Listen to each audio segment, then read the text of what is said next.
Hi అండి. ఇవాళ మీకు నేను 2 రకాల రెసిపీస్ అయితే చూపిస్తాను. ఇవి పెసరపప్పు వేయించి పప్పుల్స్ పెడతాను. ఇది మ్యాక్సిమం ఎవరికి తెలీదు అనుకుంటా. కందిపప్పుతో పెట్టుకుంటారు కానీ పెసరపప్పుతో పెట్టడం నేను చూడలేదు. అయితే మాత్రం టేస్ట్ చాలా బాగుంటుంది, కమ్మగా ఉంటుంది. పులుసు అయితే మాత్రం కొంచెం ఉల్లిపాయ, బెండకాయ, వంకాయ, పచ్చిమిరపకాయలు వేసేసి చింతపండు రసం ఇలా తీసి వేసేసి, పులుపు కూడా ఎక్కువ పట్టదు పెసరపప్పు కాబట్టి కమ్మగా ఉంటుంది పప్పు. అందితే కొంచెం పోపు, ఆవాలు, జీలకర్ర, మిరపకాయలు ఈ విధంగా. అబ్బా, వాసన సూపర్ వస్తుందండి. వేడి అన్నం అలా 2 అప్పడాలు వేయించుకు తినేస్తే సూపర్ ఉంటుంది. ప్లస్ నెక్స్ట్ మీకు దొండకాయ కూర మినపప్పు కారం పెట్టి చూపిస్తున్నానండి. దొండకాయల్లో చిన్నగా తరిగేసుకున్నాను, కొన్ని పండిపోయి, కొన్ని ఏమో బాగానే ఉన్నాయి. అయితే కొంచెం మినపప్పు, మిరపకాయలు వేసాను అంతే, ఇంకేమీ అక్కర్లేదు.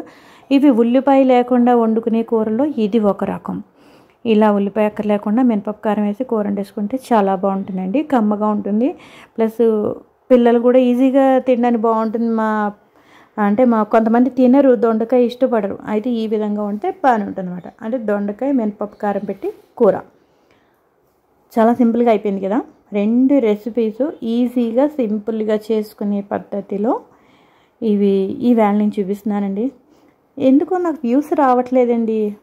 నా యూట్యూబ్కి ఏమైనా దృష్టి తగిలిందో ఏటో. సరే అయితే ఫాలో అయిపోదాం. 2 రెసిపీస్.